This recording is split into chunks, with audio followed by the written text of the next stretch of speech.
মহাকুম্ভ আমি নাইবা বললাম, ওটা এখন মৃত্যু কুম্ভ হয়ে গেছে। दीदी ममता जी को शर्म आनी चाहिए और उनको डूब कर मर जाना चाहिए। पश्चिम बंगाल में हिंदू मारे जा रहे हैं, काटे जा रहे हैं, भगाए जा रहे हैं, बेटियों के सरेआम इज्जत लूटी जा रही है, उस पर एक भी टीका टिप्पणी आपकी नहीं आती है। ये मृत कुंभ नहीं है, ये मृत सोच है। इस सोच को हमें बदलना होगा।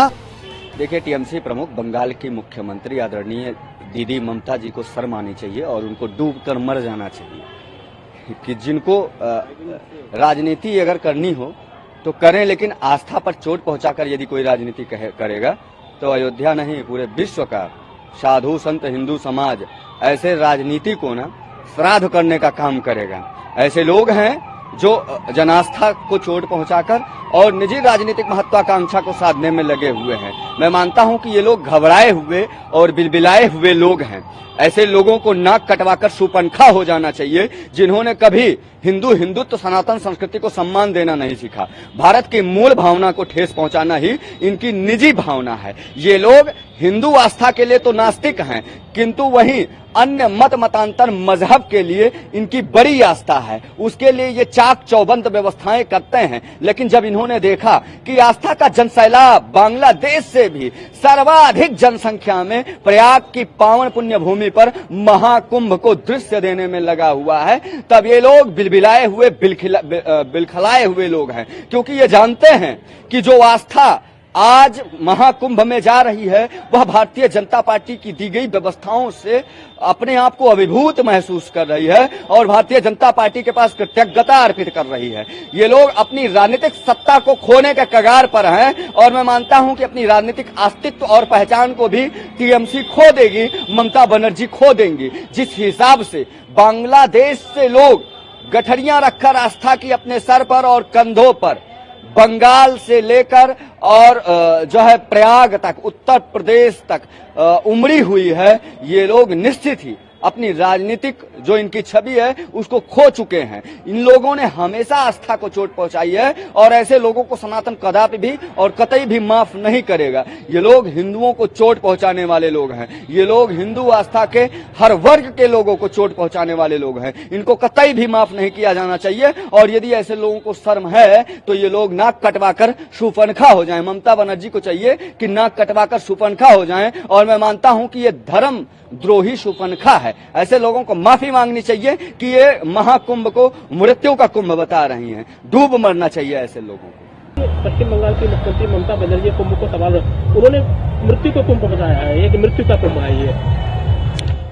दुर्भाग्यपूर्ण बयान पश्चिम बंगाल के मुख्यमंत्री ममता बनर्जी जी का है। उन्होंने मृत्यु का महाकुंभ कहा है। मेरा सवाल उनसे है, जिस प्रकार से पश्चिम बंगाल में हिंदू मारे जा रहे हैं, काटे जा रहे हैं, भगाए जा रहे हैं, बेटियों के सरेआम इज्जत लूटी जा रही है, डॉक्टर 6-6 महीने धरने पे बैठे रहते हैं, उस पर एक भी टीका टिप्पणी आपकी नहीं आती है। आस्था पर आप टिप्पणी करोगे या ये आपको अधिकार किसने दिया है आस्था पे टिप्पणी करने का? आप समझो कि जिस देश की आबादी 140 करोड़, उस देश में 50 करोड़ से ऊपर महाकुंभ में स्नान कर रहा है सनातनी राम भक्त हिंदू जनमानस, और उसको मृत्यु का महाकुंभ बताया जा रहा है। दुर्भाग्यपूर्ण बयान है। इनको अपने बयान से माफी मांगना चाहिए और ऐसे लोगों के खिलाफ, चाहे वो बिहार के पूर्व मुख्यमंत्री हों, चाहे वो कांग्रेस के वरिष्ठ नेता हों, चाहे विपक्ष के तमाम नेता हों, ऐसे कुंभ पे टिप्पणी करना, दम हो तो मोदी जी से लड़ो ना, दम हो तो उत्तर प्रदेश के मुख्यमंत्री योगी जी से लड़ो ना। दम तो इनसे है नहीं लड़ने का। इनका खीस तुम कुंभ पे, सनातनियों पे, हिंदू पे निकालते हो, ये अच्छी बात नहीं।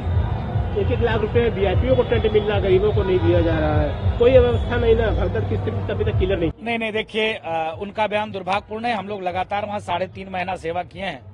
हम लोगों ने निःशुल्क सनातनियों को सेवा किया। एक दिन में 50-50 हजार लोगों को खाना, रहने की व्यवस्था, चाय, नाश्ता, इतना सेवा हम लोगों ने किया है। यह कहना कि ये किया जा रहा है, वो किया जा रहा है, अब प्राइवेट व्यक्ति क्या कर रहा है, नहीं कर रहा है, ये जानकारी हम लोग को नहीं है, लेकिन सरकार को साधुवाद। योगी जी ने जिस प्रकार से व्यवस्था की है, भूतो न भविष्यति, इतनी सुंदर व्यवस्था जिसका कोई जवाब नहीं।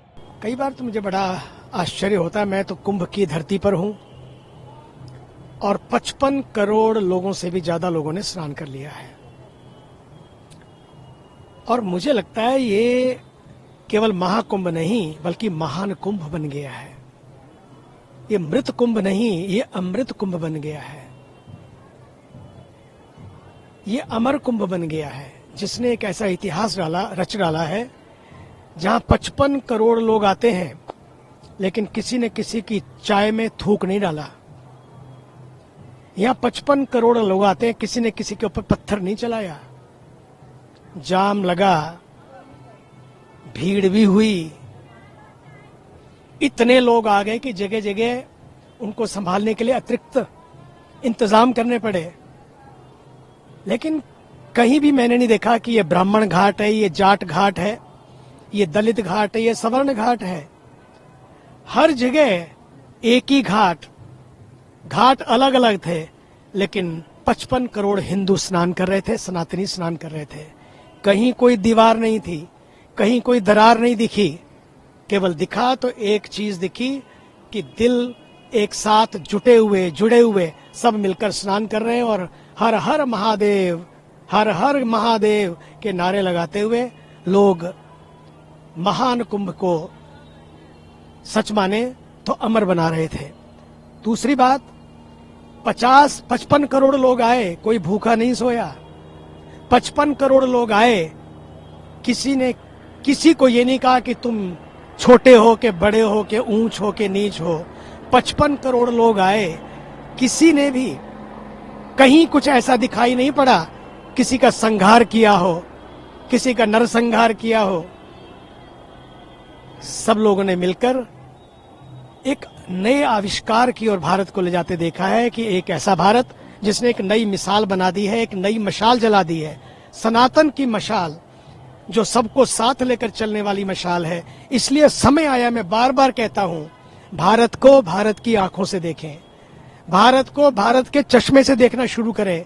कब शुरू करेंगे? और आज तो बंगाल की धरती ने जिस महापुरुष को जन्म दिया है उनका नाम है संत रामकृष्ण परमहंस।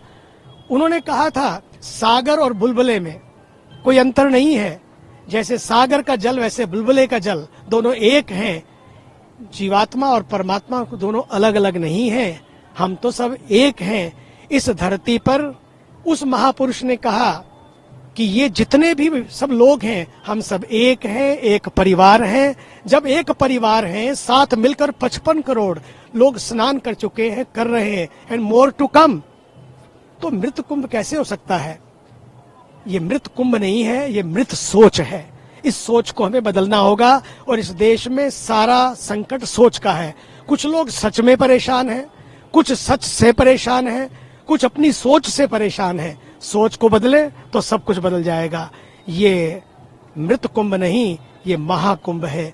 ये महाकुंभ नहीं बल्कि ये महान कुंभ है और भारत को महान बनाने वाला कुंभ है। आप देखिएगा, ये तो एक शुरुआत है, आगे बहुत कुछ ऐसा होगा जो तोड़ने वाला नहीं होगा बल्कि जोड़ने वाला होगा, क्योंकि सनातन तो सबको जोड़ता है, सबको साथ लेकर चलता है। सनातन तो सबके लिए है और सदा के लिए है। आइए मिलकर सनातन को उस दृष्टि से देखें। सनातन तो सत्य है, शाश्वत है, सनातन तो सत्य है, प्रेम है, करुणा है। आइए इस भाव से अपने भारत को महान भारत बनाने की यात्रा में ये महाकुंभ एक बहुत बड़ी भूमिका निभा रहा है। भारत माता की जय।